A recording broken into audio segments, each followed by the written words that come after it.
Hello everyone, welcome to my channel tips on mathematics. तो आज से हम जो है ऑपरेशन रिसर्च पर जो लेक्चर्स है वो हम स्टार्ट कर रहे हैं और ये एक इंट्रोडक्शन का पार्ट है और इसमें हम बेसिक जानेंगे ऑपरेशन रिसर्च से रिलेटेड। ठीक है, देखो ऑपरेशन रिसर्च कई मायनों में यूज़फुल है। अगर आप जो है किसी भी कम्पिटिटिव एग्जाम्स से रिलेटेड हो, चाहे वो मैथमेटिक्स बैकग्राउंड का हो, जैसे CSIR नेट हो गया, गेट हो गया, LT ग्रेड हो गया, उसके बाद जो है आपके असिस्टेंट प्रोफेसर के एग्ज़ाम्स हो गए, BSc MSc यूनिवर्सिटी एग्ज़ाम जो भी हो गए, MBA BBA या फिर BCA जैसे यूनिवर्सिटी के एग्ज़ाम्स होते हैं, ठीक है, कोर्स बेस्ड। तो वहाँ पर जो ऑपरेशन रिसर्च है वो बहुत ज़्यादा यूज़फुल है, काम का है। और देखो ऑपरेशन रिसर्च सिर्फ किताबों में ही नहीं है, ऑपरेशन रिसर्च का हम अपने दैनिक जीवन में भी प्रयोग कर सकते हैं और हम अपने जो कार्यशैली है, जो हमारी बिजनेस है, उसको हम बेहतर से बेहतर बना सकते हैं अगर हम ऑपरेशन रिसर्च को अच्छे से समझें और उसको हम देखें। ठीक है, तो हम बहुत डिटेल में इसको एक एक करके डिस्कस करेंगे। तो बेसिकली सबसे पहले तो हम ये जानेंगे कि ऑपरेशन रिसर्च जो है एक्चुअल में क्या होता है, फिर हम इसके ओरिजिन पर बात करेंगे, कहाँ कहाँ से कैसे कैसे ऑपरेशन रिसर्च आया है और एक्चुअल हम दैनिक जीवन में किस प्रकार से हम इसका प्रयोग करते हैं, उनके कुछ हम लाइव एग्जाम्पल भी आपके सामने रखने वाले हैं। तो इंट्रोडक्शन वीडियो है, बहुत इंपॉर्टेंट वीडियो है। अगर आप ऑपरेशन रिसर्च को बहुत ही अच्छे से समझना चाह रहे हो और चाह रहे हो कि हाँ एग्ज़ाम क्वालिफाई करनी है, और मुझे लगता है कि ये जो लेक्चर है उसके बाद आपके जो आंखें हैं वो खुल जाएंगी ऑपरेशन रिसर्च से रिलेटेड, तो एंड तक ज़रूर देखना। चैनल पर नए हैं इसको आप लोग सब्सक्राइब करना और जो है वीडियो सही लगे इसको आप लोग लाइक भी कर देना और अपने दोस्तों के साथ इसको शेयर भी कर देना, बहुत यूज़फुल है, कई सारे एग्जाम में पूछा जाता है। तो ऑपरेशन रिसर्च की अगर मैं बात करूँ, OR को हम जनरली शॉर्ट फॉर्म बोलेंगे। ठीक है, तो OR हम आज से स्टार्ट कर रहे हैं। Operation research is a mathematical approach used to make the best possible decision when the resources are limited and there are multiple choices. क्या कहा है कि ये वो मैथमेटिकल अप्रोच है जिसको हम जो है बेस्ट डिसीजन लेने के लिए ऑपरेशन रिसर्च का क्या करते हैं, यूज करते हैं। अब बात करते हैं कि बेस्ट डिसीजन हमें कहाँ कहाँ लेने की जरूरत पड़ती है। आप चाहे एजुकेशन फील्ड में ले लो, आप चाहो तो इंडस्ट्री में ले लो, आप चाहो तो जो है आप डिफेंस में ले लो। तो हर एक फील्ड, मैंने कुछ इंपॉर्टेंट फील्ड आपको बताया है ना। तो इन फील्डों में जो है हमें डिसीजन लेने की आवश्यकता पड़ती है और सिर्फ इतना ही 3 फील्ड नहीं है, बहुत सारी ऐसी चीजें हैं जहां पर हमें, मतलब मैं कहूँगा लाइफ का हर एक जगह पर हमें बेस्ट डिसीजन लेना पड़ता है। तो बेस्ट डिसीजन लेना है तो बेस्ट डिसीजन बेस्ट कैसे होगा वो हम ऑपरेशन रिसर्च में समझते हैं। ठीक है, तो हमारे पास क्या होता है, देखो हमें ऑपरेशन रिसर्च एक्चुअल में क्या है। ऑपरेशन रिसर्च जो है हमें ये चीज सिखाता है कि अगर हमारे पास जो संसाधन है वो सीमित हो, है ना, बहुत ही मिनिमम हो हमारे पास, और हम उन मिनिमम संसाधनों का उपयोग करके कैसे कैसे हम जो है मैक्सिमम अपना जो प्रॉफिट हो गया या फिर हम मैक्सिमम आउटपुट हो गया वो हम गेन कर सके। तो operation research at the end of this course आप लोग ये सीखोगे कि किस प्रकार से हम बेस्ट डिसीजन ले सकते हैं, किस प्रकार से हम अपने बिजनेस में प्रॉफिट कमा सकते हैं। तो स्पेशली ये जो ऑपरेशन रिसर्च पढ़ाया जाता है वो आप देखिएगा, अगर MBA वाले स्टूडेंट मेरे साथ जुड़े हैं, मुझे लगता है कि आप लोग भी देख ही रहे होंगे क्योंकि ये टॉपिक आपके उसमें है।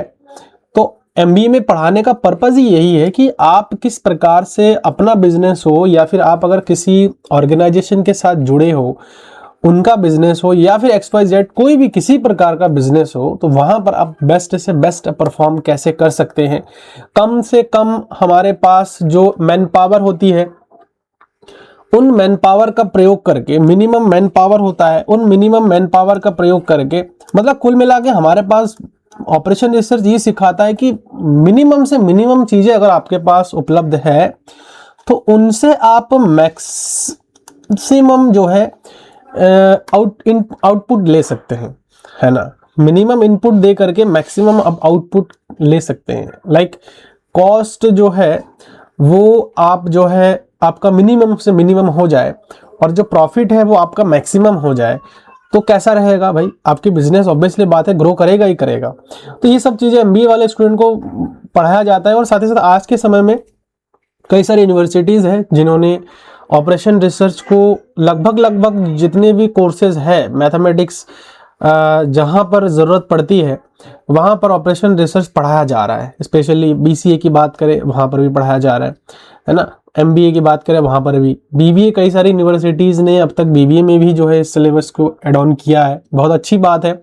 बाकी अगर बीएससी मैथमेटिक्स बैकग्राउंड की बात करूँ, एमएससी मैथमेटिक्स बैकग्राउंड की बात करूँ, वहाँ तो ये पूर्वजों से चली आ रही है, ठीक है ना, ये प्रथा पूर्वजों से चली आ रही है। सीएसआईआर नेट एग्जामिनेशन के पॉइंट ऑफ व्यू से काफ़ी ज़्यादा इंपॉर्टेंट है, गेट के पॉइंट ऑफ व्यू से देखा जाए तो काफ़ी ज़्यादा इंपॉर्टेंट है। स्टेट लेवल के जितने भी टीचिंग एग्जाम्स होते हैं वहाँ पर भी इसको पूछा जाता है। देन उसके बाद आप लेक्चरर हो गए, जीआईसी लेक्चरर हो गए, तो वहाँ पर भी ऑपरेशन रिसर्च पूछा जाता है। OR is the science of finding the best solution. अगर एक वर्ड में मैं एक बोलूं कि ऑपरेशन रिसर्च क्या है, तो आप एक वर्ड में इस लाइन को कह सकते हो, that is OR is the science of finding the best solution, maximise the profit और मिनिमाइज द कॉस्ट। जितने भी कॉस्ट है उसको आप मिनिमाइज करो और प्रॉफिट मैक्सिमम से मैक्सिमम लो। तो OR को हमें पढ़ना जो है बहुत ज़रूरी है ना। हमारे पास कुछ कंडीशंस होते हैं और उन कंडीशंस का उपयोग करके हम किस प्रकार से अपने बिजनेस में हो गया या फिर अपने किसी भी काम को अच्छा आउटपुट वहाँ पर हम ला सकते हैं काम में, ठीक है। तो आगे बढ़े तो समझ में आ गया है कि भैया ऑपरेशन रिसर्च जो है हमें बेस्ट डिसीजन लेने के लिए सिखाया जाता है ताकि आप एक अच्छा डिसीजन मेकर बन जाओ, ठीक। तो यहाँ पर आगे बढ़ेंगे और नेक्स्ट थोड़ा सा अब इसमें हम और बात करेंगे। ये तो सारी चीज़ें मैंने बता ही दिया है कि as course are limited time money labour, वही मैंने स्टार्टिंग में आपको ये चीज़ क्लियर करा है। और क्लियर मैंने यही करा है कि आपके पास भैया मैन पावर कम है। आपके पास देखो इतना ज़्यादा पैसा तो नहीं है, बहुत ज़्यादा पैसा आपके पास नहीं है, मान के चलो कि भैया आपके पास पैसा कम है, ठीक है। उसके बाद जो है मैन पावर कम है, मतलब लेबर की बात मैं अगर करूं तो लेबर भी आपके पास कम है। तो ये कम से कम चीज़ों को लेकर के ना आप ज़्यादा से ज़्यादा मतलब मैक्स आपको देखना है, प्रॉफिट बनानी है। उसके बाद देयर आर मल्टीपल ऑप्शंस, बहुत सारे ऑप्शंस हो हमारे पास, एक जगह से कई सारे जगह पर हमें जो है चीज़ें को ट्रांसपोर्ट करनी है। एक कंपनी आपके पास है ABC और सेम प्रोडक्ट बनाती है और उन सेम प्रोडक्ट को आपको अलग अलग दिल्ली, मुंबई, चेन्नई, कोलकाता जो महानगर है उनमें हमें जो है एक्सपोर्ट करनी है, बाहर भेजनी है हमारे सामान। तो आप बहुत ज़्यादा ट्रांसपोर्टेशन कॉस्ट तो वहाँ पर जो है नहीं लगा सकते हैं ना, क्योंकि ट्रांसपोर्टेशन कॉस्ट ही आप बहुत ज़्यादा लगा दोगे तो प्रॉफिट क्या कमाओगे। तो ये सारी चीज़ें इसमें पढ़ाया जाता है आपको। लाइक मैं आपको कुछ एग्जांपल देता हूँ यहाँ पर ताकि आपको पता लग जाए कि एट द एंड हमें लास्ट में पढ़ना क्या क्या होता है इसमें, ठीक है।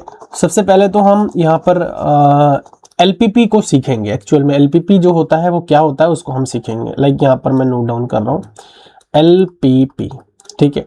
सबसे इससे पहले भी हम LP सीखेंगे, तो LPP मैं एक ही उसमें कवर करूंगा। LPP लीनियर प्रोग्रामिंग प्रॉब्लम्स होती है, जहां पर हम लीनियरिटी, किसी भी प्रॉब्लम्स की लीनियरिटी चेक करते हैं, देखते हैं कि वो लीनियर है या नहीं है।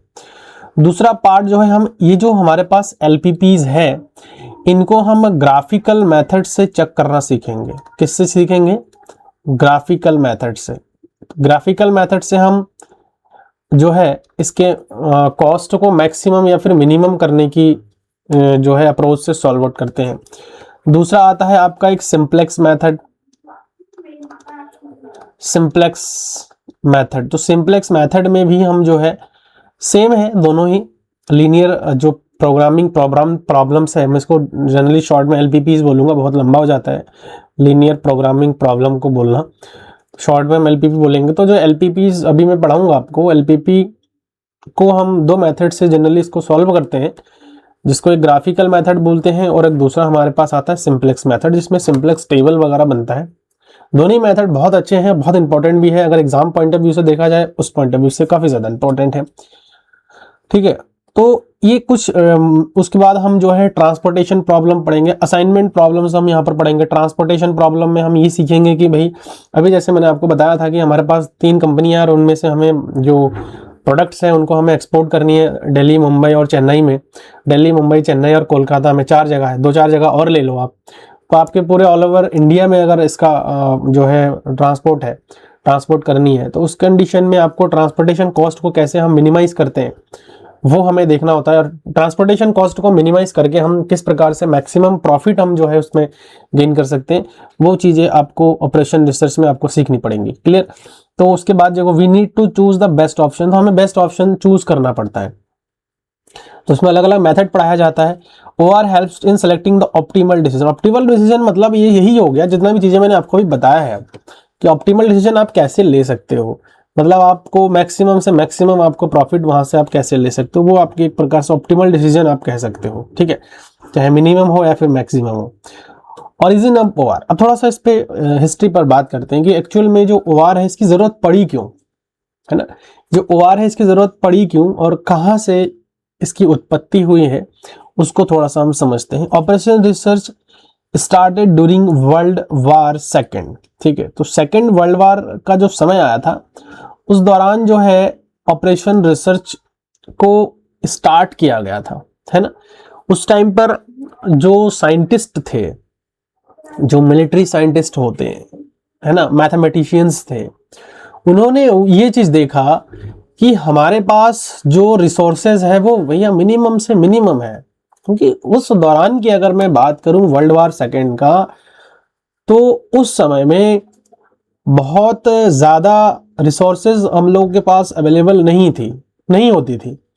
तो हमारे पास जब मिनिमम रिसोर्सेज है और उन मिनिमम रिसोर्सेज से हम कैसे उस वार को जो है जीत सकते हैं, है ना, उस पर हम अपना बेस्ट से बेस्ट स्ट्रेटजीज बना सकते हैं, वो जो है वर्ल्ड वार सेकेंड में देखा गया है। और वो इन ऑपरेशन रिसर्च वहीं से ही जो है इसकी उत्पत्ति हुई है, और वहां से ही जो है ऑपरेशन रिसर्च को बनाया गया। बाद में ये चीज देखा गया कि सिर्फ और सिर्फ जो है आपके वर्ल्ड वार सेकेंड में ही ऑपरेशन रिसर्च का यूज क्यों है, क्यों ना इसको हम अलग अलग फील्ड में यूज करें, चाहे वो मेडिकल फील्ड हो। आज के डेट में देखा जाए तो मेडिकल फील्ड में भी इसका यूज किया जाता है। उसके बाद आप चाहे तो इसके डिफेंस में ले लो, डिफेंस में भी यूज किया जाता है। आप इसको इंडस्ट्री में ले लो, इंडस्ट्री में यूज किया जाता है।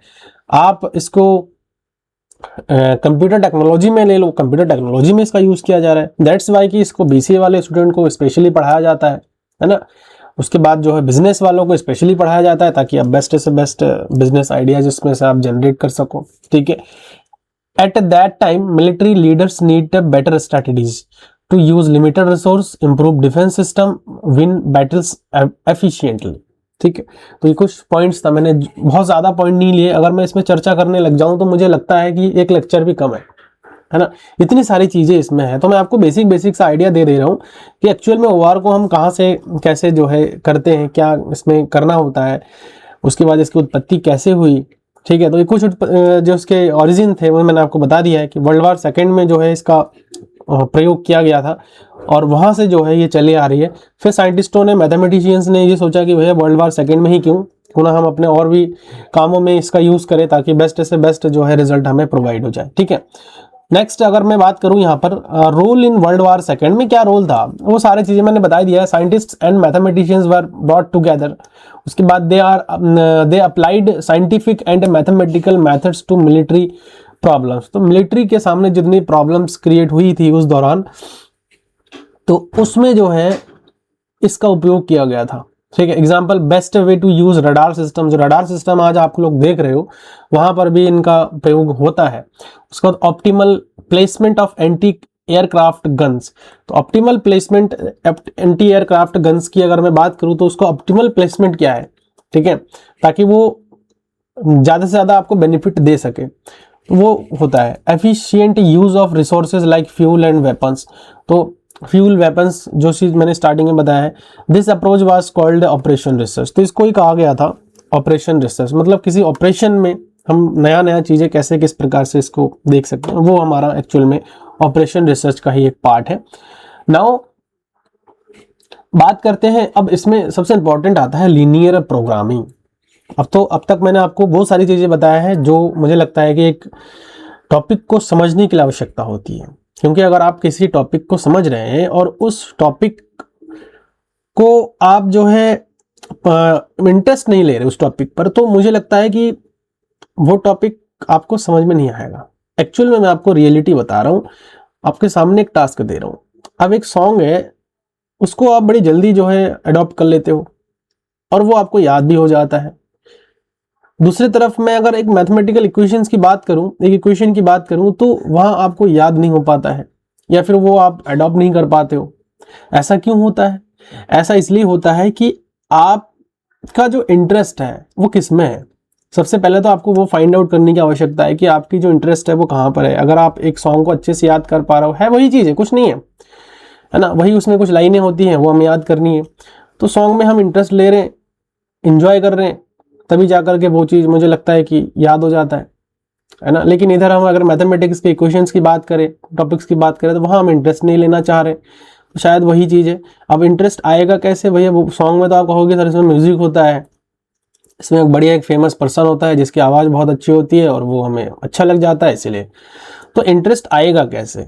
इंटरेस्ट अब तभी आएगा जब आप किसी टॉपिक को पढ़ने से पहले उसको एनालाइज करो, उसको समझो, उसको देखो कि एक्चुअल में इसका प्रयोग कहाँ पर हुआ था, कैसे हुआ था, क्यों हुआ था। ये कुछ क्वेश्चंस है जो अगर अपने आप से किसी टॉपिक को पढ़ने से पहले अगर जनरेट करोगे, तो मुझे लगता है कि आप लोग बेस्ट से बेस्ट तरीके से आप लोग इसको कर सकते हो। क्लियर है? तो यहाँ पर अब बात करेंगे हम लीनियर प्रोग्रामिंग। लीनियर प्रोग्रामिंग जो है, ये आप ऐसा कह सकते हो कि पूरा जो ऑपरेशन रिसर्च है, ये लीनियर प्रोग्रामिंग ने ही, एलपी ने ही जो है जकड़ के रखा है। ठीक है, इसमें सारी चीज़ें का सॉल्यूशन हम इन्हीं से ही करेंगे। Linear programming is a mathematical technique used to find the best possible solution, maximum or the minimum for a problem in which the objective function is linear, all constants are linear equation or the inequalities। ठीक है, तो एक objective function अभी दिया हुआ रहेगा, मैं आपको बताऊंगा, उसको हम जनरली z से दिखाएंगे, और z के लिए ही जो है हमें क्या करना होता है। एक तो आप चाहो तो मैक्सिमाइज कर सकते हो, दूसरा चीज जो है अब z के लिए ही जो है आप मिनिमाइज कर सकते हो। ये दो आपके पास पॉइंट है। ये z आपको क्या बोलते हैं, z को हम ऑब्जेक्टिव फंक्शन बोलेंगे। क्लियर? उसके बाद all constants are the linear equation. तो जितने भी कॉन्स्टेंट्स होंगे ना, कॉन्स्टेंट्स में एक जनरली मैट्रिक्स फॉर्म बनेगा, आपको मैट्रिक्स मैंने बता रखा है अच्छे से। चलो देखते हैं। Linear programming problem. A linear programming problem LPP is a problem in which we maximize or minimize a linear objective function। जो हमारे पास लीनियर ऑब्जेक्टिव फंक्शन होते हैं उसको हम मिनिमाइज करते हैं या फिर मैक्सिमाइज करते हैं।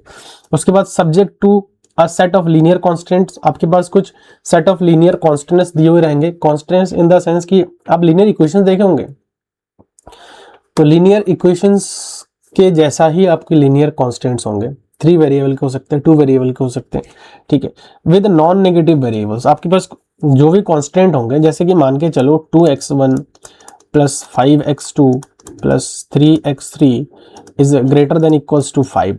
तो ये सारे के सारे जो x1 x2 x3 है ना, ये सब के सब हमारे क्या होंगे, नॉन नेगेटिव वेरिएबल्स होंगे। ये ध्यान रखना बहुत इंपॉर्टेंट है, क्योंकि इसका जरूरत, ये जो नॉन नेगेटिविटी वाली कंडीशन है ना, इसकी जरूरत हमें ना एक्चुअल में क्या है, डुअलिटी में पड़ती है। जब हम प्राइमल से डुअल में कन्वर्ट करते हैं, एक टॉपिक में आपको इसमें कवर करूंगा, प्राइमल टू डुअल कन्वर्जन। ठीक है, प्राइमल टू डुअल कन्वर्जन में जब इसको हम करेंगे, डुअलिटी की कंडीशन होती है, उसको हम जब पढ़ेंगे तो वहां पर आपको जरूरत पड़ेगी ये जो नॉन नेगेटिव कॉन्स्टेंट्स आपके पास कंडीशंस दी हुई रहती हैं। ठीक है, चलो, तो ये जनरल लीनियर एलपीपी है।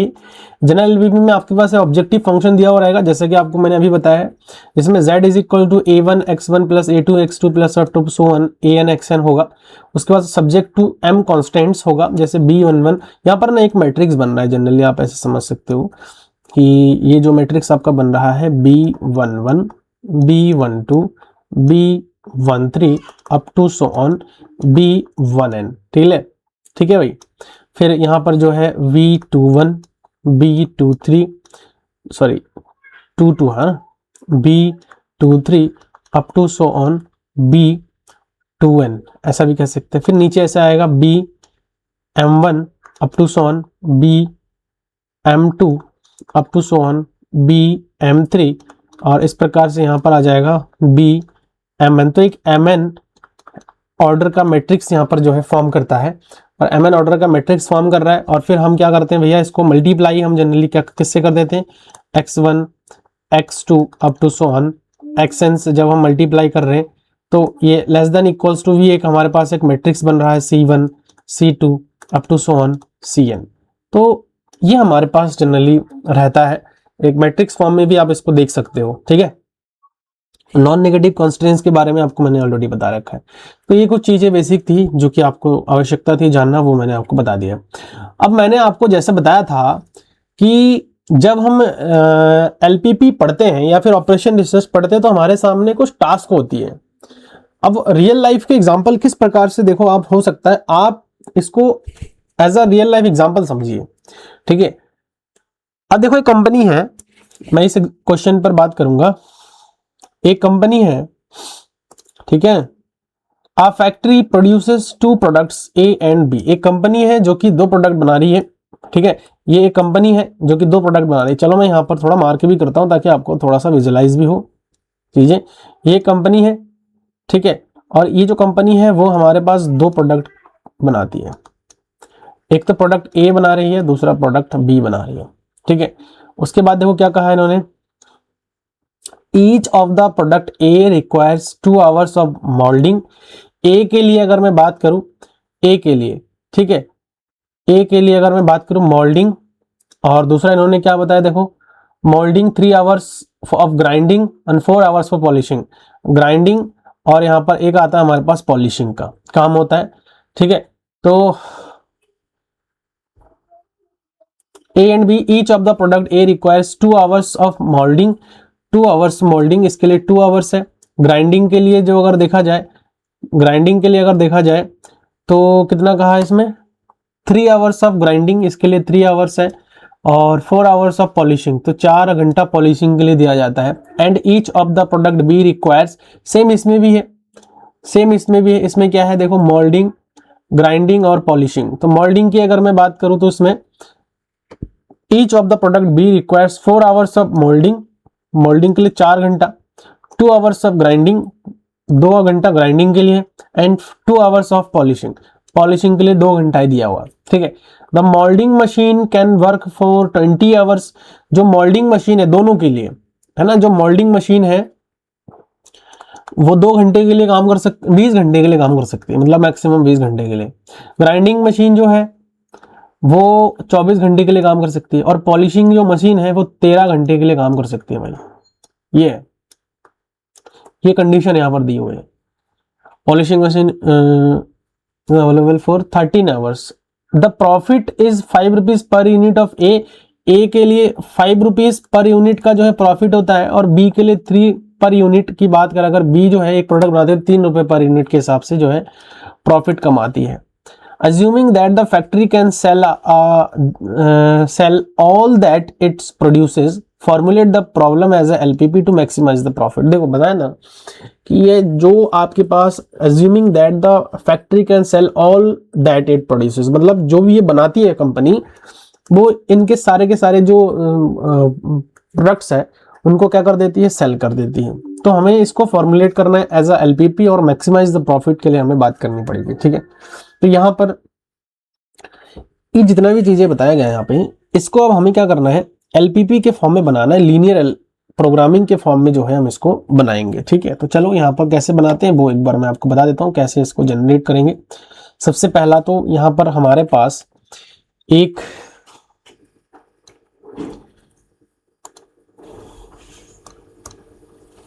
मैं सबसे पहले यहाँ पर एक बॉक्स बनाता हूँ बढ़िया सा, ठीक है। उसके बाद जो है हम इसमें आगे वर्क करेंगे। ऐसा एक बॉक्स बनानी है आपको पहले। चलो इसको थोड़ा सा इधर कर देते हैं।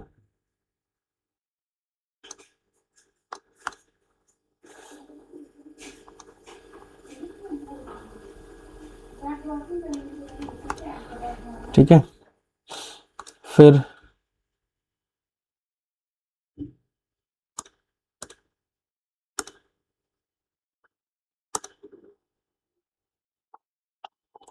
ऐसा एक बॉक्स और बनाते हैं यहाँ से, फिर इसको हम सीधी लकीर में कन्वर्ट कर देंगे, ठीक है। ये हमारे पास जो है बन गया। अब जो जिस हिसाब से हमारे पास प्रॉब्लम दी हुई थी हम उसी हिसाब से जो है इसको क्या करेंगे, फॉर्मुलेट करेंगे। सबसे पहले तो हम बात करेंगे, यहाँ पर हम प्रोडक्ट्स लिखेंगे, ठीक है। यहाँ पर हम क्या लिखेंगे, प्रोडक्ट लिखेंगे। इसको सीधी कर लेते हैं। ये हो गया हमारे पास प्रोडक्ट की। प्रोडक्ट में देखो हमारे पास, मैं यहाँ पर थोड़ा सा लिख भी देता हूँ,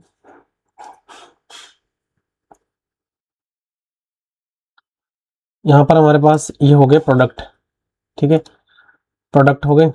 चलो उसके बाद देखो हमारे पास प्रोडक्ट के बाद जो है ए बी प्रोडक्ट, दो प्रोडक्ट दी हुई। उसके बाद हम यहाँ पर तीन तरीके से उस देखा जाता है उसमें। एक तो हमारे पास क्या क्या बताया गया था, देख लो यहाँ पे, मोल्डिंग, ग्राइंडिंग और पॉलिशिंग। तो मोल्डिंग और ग्राइंडिंग और पॉलिशिंग के लिए जो है हम यहाँ पर लिखेंगे इसको। एक तो हम यहाँ पर बना लेते हैं मोल्डिंग, एक हम यहाँ पर बना लेते हैं ग्राइंडिंग, एक हम यहाँ पर बना लेते हैं पॉलिशिंग के लिए, ठीक है। एक हम यहाँ पर क्या बनाते हैं, पॉलिशिंग के लिए बना लेते हैं। और ये वाला जो हमारे पास हो जाएगा वो प्रॉफिट है ना, ऑन 1 यूनिट पर रुपीज। तो यहाँ पर वो चीज हम यहाँ पर लिख देंगे। चलो इसको एक बार हम यहाँ पर लिख देते हैं अच्छे से। सबसे पहले तो यहाँ पर हमारे पास क्या क्या है, प्रोडक्ट्स है। प्रोडक्ट क्या है, दो प्रोडक्ट हमारे पास है, तो इसको मैं ऐसे लिख देता हूँ टेढ़ा करके। उसके बाद मोल्डिंग के लिए मैं यहाँ पर सिंपल एम यूज कर रहा हूँ, ग्राइंडिंग के लिए मैं यहाँ पर जी यूज कर रहा हूँ, पॉलिशिंग के लिए मैं यहाँ पर जो है पी यूज कर रहा हूँ, ठीक है। उसके बाद जो है प्रॉफिट 1 ऑन 1 यूनिट रुपीज। तो प्रॉफिट की अगर मैं बात करूँ तो जो दी हुई थी उस हिसाब से मैं यहाँ पर लिख रहा हूँ प्रॉफिट, ठीक है। अब देखो हमारे पास जो है दो प्रोडक्ट था, ए और एक प्रोडक्ट था बी। अब एक्चुअली में क्या है ना, मैं ए को ना x1 नाम दे देता हूँ। कोई दिक्कत है नहीं है, मेरे हिसाब से कोई दिक्कत नहीं होनी चाहिए। नाम देने में क्या है, कोई भी नाम दे सकते हैं हम किसी को, ठीक है। और जैसे घर में आपका कोई एक नाम होता है, लेकिन आपको एक जो है घर में पेट नेम भी होता है, तो वैसे ही हो गया। मान के चलो कि ए का पेट नेम हमारा x1 हो गया, बी का पेट नेम हमारा x2 हो गया। अब ए के हम पहले यहाँ पर लिखेंगे, ए के लिए जो मोल्डिंग के लिए बोल रखा है इन्होंने, ठीक है। ए का जो मोल्डिंग के लिए बोल रखा है इन्होंने, ए के, तो यहाँ पर मैं इसको चलो ब्लैक से लिख देता हूँ। ए के लिए मोल्डिंग के लिए 2 घंटा बोला था, ग्राइंडिंग के लिए 3 घंटा बोला था, और पॉलिशिंग के लिए 4 घंटा बोला था। और इसमें जो प्रॉफिट पर रुपीज यूनिट हो रहा था वो 5 रुपए की हो रही थी। सिमिलरली अगर B2 की मैं बात करूँ तो B2 जो है यहाँ पर जो है 4 घंटा लिया जा रहा था, ये 2 घंटा, और ये भी 2 घंटा पॉलिशिंग के लिए लिया जा रहा था। लेकिन प्रॉफिट पर यूनिट के हिसाब से 3 रुपए के पर यूनिट के हिसाब से प्रॉफिट कमाया जा रहा था। अब सबसे इंपॉर्टेंट बात है यहाँ पर जो है टाइम अवेलेबिलिटी। यहाँ पर थोड़ा सा और हम काम करेंगे, इसको आगे बढ़ाते हैं, ठीक है। ये कलर हो गया रेड, टाइम अवेलेबिलिटी, ठीक है। इसको मैं यहाँ से बना रहा हूँ, दिख नहीं रहा होगा लेकिन कोई दिक्कत नहीं है। टाइम की मैं अगर बात करूँ, इसको मैं ऐसे सीधा कर देता हूँ यहाँ पर, ठीक है। पहले बनाया नहीं था तो हम इसको ऐसे ही बना देते हैं। टाइम जो है यहाँ पर अब लिखना पड़ेगा, क्योंकि ये जो है मोल्डिंग और ये सब चीज़ों के लिए टाइम की अवेलेबिलिटी बोला गया था, ये 20 घंटा बोला गया था मैक्सिमम। ये 24 घंटा ग्राइंडिंग मशीन काम कर सकता है, और पॉलिशिंग मशीन जो है मैक्सिमम 13 घंटा काम कर सकता है। अब आपके सामने एक जो है फेस आ गया है, और वो फेस क्या है कि भाई जो कंपनी है, जो प्रोडक्ट है वो बनाने के लिए जो मशीनें काम कर रही है, जो प्रॉफिट है वो है, तो अब हम इसको लीनियर शेप देना है। और लीनियर शेप कैसे देंगे वो बहुत इंपॉर्टेंट है।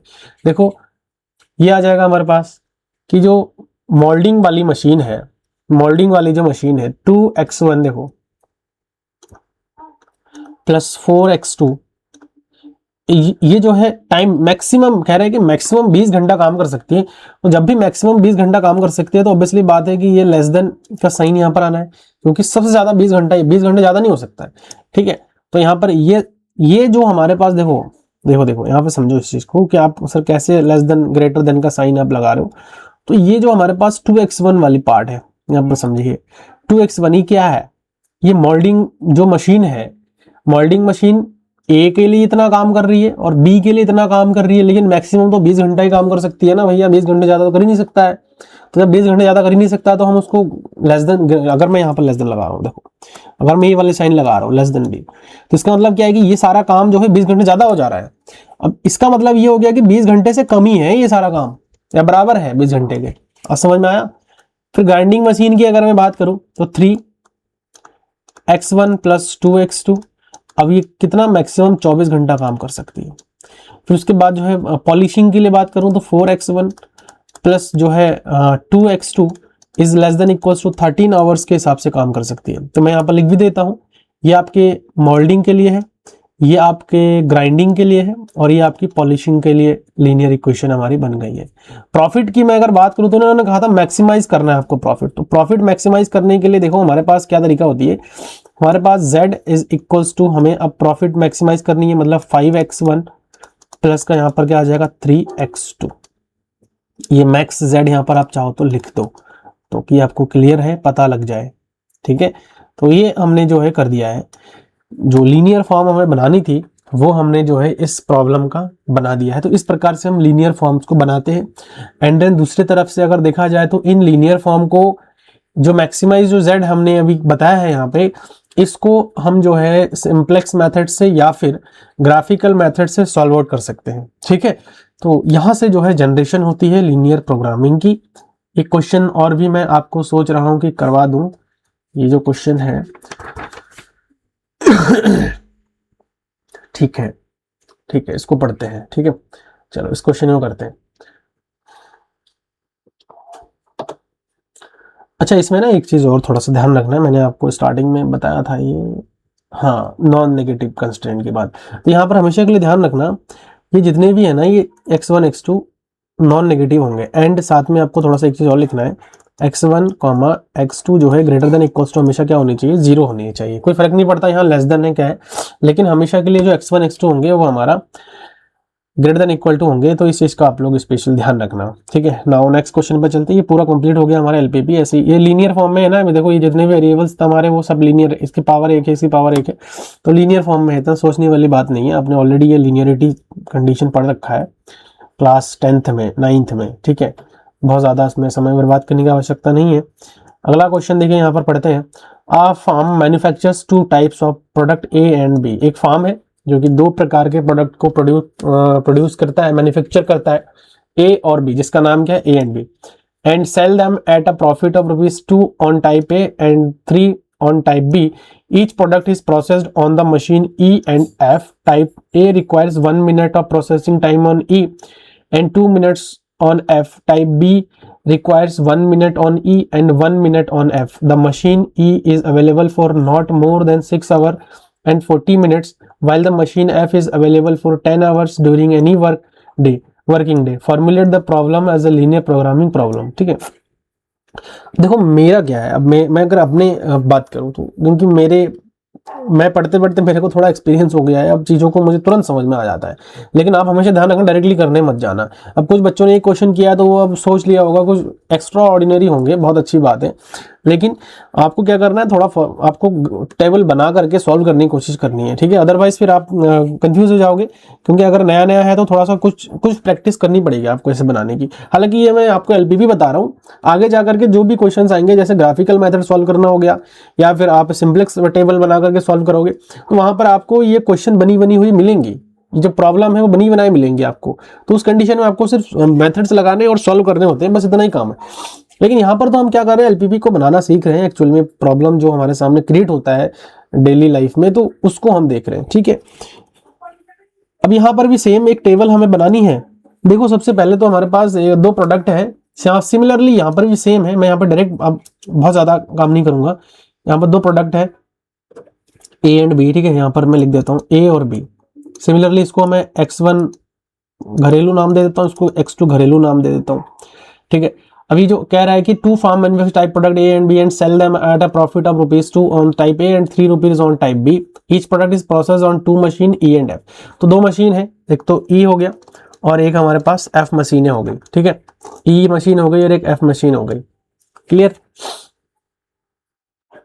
एक ई मशीन हो गई और एक एफ मशीन हो गई ना, इसको हमें, ठीक है, कोई दिक्कत नहीं है, वैसे ही बना सकते हैं, ऐसा कुछ नहीं है।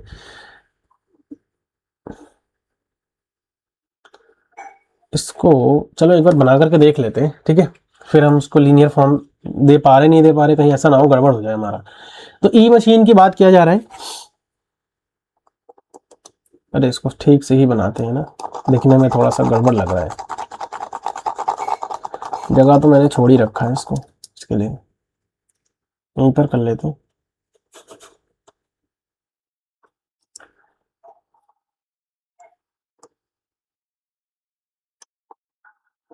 ऐसे बना लेते हैं इसको बॉक्स।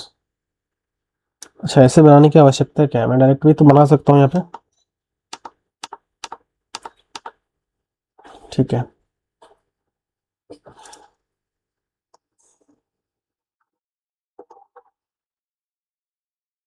ठीक है, ये हमारे पास डायरेक्ट बन गया है। अब चाहो तो इसको थोड़ा सा और ऊपर नीचे से छोटा बड़ा कर सकते हैं हम यहाँ से, ऐसे इस प्रकार से। क्लियर। इसको हम चाहे तो और छोटा ऐसे कर सकते हैं, इसको हम चाहे तो और थोड़ा सा यहाँ से बड़ा कर सकते हैं, ऐसे कर लेते हैं, कोई दिक्कत नहीं। अब हमें क्या करना है, देखो अब हमें जो है प्रोडक्ट्स पर बात करनी पड़ेगी। हमारे पास दो प्रोडक्ट दी हुई हैं, ठीक है।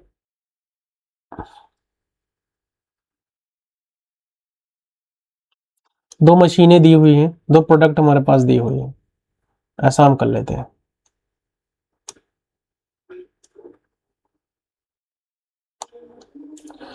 मान के चलो एक प्रोडक्ट ए है और एक प्रोडक्ट हमारे पास बी है, इसको हमने जनरली x1 नाम दे दिया है, इसको हमने जनरली x2 नाम दे दिया है, ठीक है। और जो है एक मशीन ई है और एक मशीन हमारे पास एफ है, और इन्होंने वर्किंग मैक्सिमम वर्किंग एफिशिएंसी इन्होंने बोल रखा है। देखते हैं एक बार क्वेश्चन को फिर से ना। टू मशीन एफ, देखो यहाँ पे, हाँ ठीक है, 6 आवर 40 मिनट्स और ये 10 आवर्स के लिए ही जो है दिया हुआ है। इसको अब हम बनाते हैं। देखो पहला जो हमारे पास मशीन है, ई मशीन जो है, दो मशीन है, इसके लिए देखो इन्होंने क्या क्या बोल रखा है। एक ही मैं बात करता हूँ, प्रोडक्ट एक ही मैं बात करता हूँ। Then sell them at a profit of ₹2 on type A and ₹3। तो बात की बात है, each product is processed on two machines E and F. Type A requires 1 minute of processing time on E and 2 minutes on F. तो 1 minute इसमें हो जाएंगे और 2 मिनट इसमें हो जाएंगे, ठीक है। उसके बाद दूसरा देखो, इसमें टाइप बी की अगर बात करूं, requires 1 minute on E and 1 minute on F. तो 1 minute on E and 1 minute on F, ये कर दिया हमने। फिर उसके बाद देखो यहाँ पे, the machine E is available for not more than 6 hour 40 minutes while machine F is available for 10 hours during any working day, ठीक है। तो यहां पर जो है अगर देखो ये आवर्स में दी हुई तो इसको मिनट में हमें कन्वर्ट करनी पड़ेगी। तो 6 घंटा को हम जो है सबसे पहले मिनट में कन्वर्ट करते हैं। 6×36 और 40 तो यहाँ पर हो गया, तो 400 हो गया यहाँ पे। तो टोटल अगर टाइम की मैं बात करूँ, यहाँ पर टाइम यहाँ पर लिख देता हूँ मैं, जनरली टाइम को मैं यहाँ पर लिख देता हूँ। तो ये हो गया हमारा 600 मिनट, ठीक है। और दूसरा जो है 10 घंटा दिया हुआ है ना, 10 आवर दी हुई है, 10×60, तो यहाँ पर 600 मिनट्स हो जाएंगे। तो 600 मिनट्स देखो यहाँ पर क्या हो जाएगा, नहीं नहीं नहीं गलत तो नहीं हो गया, 10 है ना, हाँ 600 मिनट यहाँ हो गया, और ऊपर वाले शायद गलत हो गया, 400 मिनट है, हाँ ठीक है, उन्होंने 600 गलत लिख दिया यहाँ पे। तो यहाँ पर हम लिखेंगे 400 मिनट, ठीक है। तो ये 400 मिनट ज़्यादा मतलब वर्किंग एफिशिएंसी है। और अगर प्रॉफिट की मैं बात करूँ तो यहाँ पर प्रॉफिट यहाँ पर लिख देता हूँ मैं, प्रॉफिट की इन्होंने जो बात किया था वो जो है ₹2 on type A and ₹3 on type B. तो ₹2 ए में और ₹3 बी में। अब इसको आप लीनियर प्रोग्रामिंग में फॉर्मुलेट कर सकते हो। तो यहाँ पर 1x1 प्लस यहाँ पर हो जाएगा x2 not more then 400 minute. दूसरा हमारे पास 2x1 plus x2 is not more then 600 minutes. और प्रॉफिट की अगर मैं बात करूं तो z इज इक्वल्स टू हमारे पास आ जाएगा 2x1 प्लस 3x2, और x1 और x2 जो है वो ग्रेटर देन इक्वल्स टू होना चाहिए 0 के, ठीक है। तो ये हमारे पास जो है LPP में कन्वर्जन हो गया है। थोड़ा समय इसमें लग रहा है क्योंकि आपको थोड़ा पढ़ना पड़ेगा, टेबल बनाना पड़ेगा, क्योंकि मेरे पास जो स्लाइड है वो इस स्लाइड में है, तो मुझे थोड़ा देखने में भी थोड़ा समय लग रहा है। कोई दिक्कत वाली बात ऐसी नहीं है, आप लोग नंबर ऑफ क्वेश्चंस को प्रैक्टिस करेंगे तो आप LPP को कन्वर्ट कर सकते हैं, बना सकते हैं, ठीक है। उसके बाद देखो एक क्वेश्चन है, इसको मैं ना आपको होमवर्क के लिए दे रहा हूँ। इस क्वेश्चन को आप होमवर्क में ट्राई करना, क्वेश्चन को देख करके, पढ़ करके, समझ करके आप जो है कमेंट में इसका आंसर जरूर लिख देना चीज की जो है इसका LPP जो है वो क्या आया है, ठीक है। मैक्सिमम जो प्रॉफिट इसमें इन्होंने बोल रखा होगा, मिनिमम जो भी बोल रखा है मैक्सिमम मिनिमम, तो आप इसमें कर सकते हो। बहुत अच्छा क्वेश्चन है, देखो इसमें मैं बता रहा हूँ। dietitian decides a certain minimum intake of vitamin A, B and C for a family. The minimum daily needs of the vitamins A, B, C are 30, 20, 60 unit respectively for the supply of these. The dietitian depends on two types of foods X and Y. The first one gives 752 unit per gram of vitamins A, B, C respectively. The second one gives 248 units per gram of these vitamins respectively. The first food cost 2 rupees per gram and the second 1 per gram. How many grams of each food stuff should the family buy every day to keep the food expense at the minimum? Formulate the LPP on this problem. कितनी अच्छा question है, कितना अच्छा question है। अगर इसको आप अपने दैनिक जीवन में भी प्रयोग कर लिया ना भाई, तो मुझे लगता है कि आप चीज़ों को अच्छे समझ पाओगे और कर पाओगे। ठीक है, तो मुझे लगता है कि ये जो 3 क्वेश्चन मैंने आज आपको दिया है, इस क्वेश्चन को तो मैंने आपको होमवर्क में दिया है, इसको आंसर आपको बताना है खुद से, क्योंकि 2 मैंने बताया है, 1 आप लोग अपने तरफ से करिए ताकि आपका पता लगेगा कि आपने कितना सीखा है। ठीक है, तो मुझे लगता है कि 3 क्वेश्चन से आपको इतना तो फील हो ही गया होगा कि ऑपरेशन रिसर्च को हम कैसे प्रयोग कर रहे हैं। ठीक है, तो आज की इस वीडियो में हम इतना ही डिस्कस करेंगे। कल से हम जो है जो ग्राफिकल मेथड है इसका सॉल्यूशन करेंगे, LPPs के ग्राफिकल मेथड्स हम पढ़ेंगे। तो चैनल पर नए तो इसको आप लोग सब्सक्राइब कर लीजिए, जुड़ जाइए इसके साथ, और साथ ही साथ वीडियो सही लगा तो उसको आप लोग लाइक कर लीजिए और अपने दोस्तों के साथ इसको शेयर भी कर दीजिए। मिलेंगे कल के लेक्चर में। Thank you so much.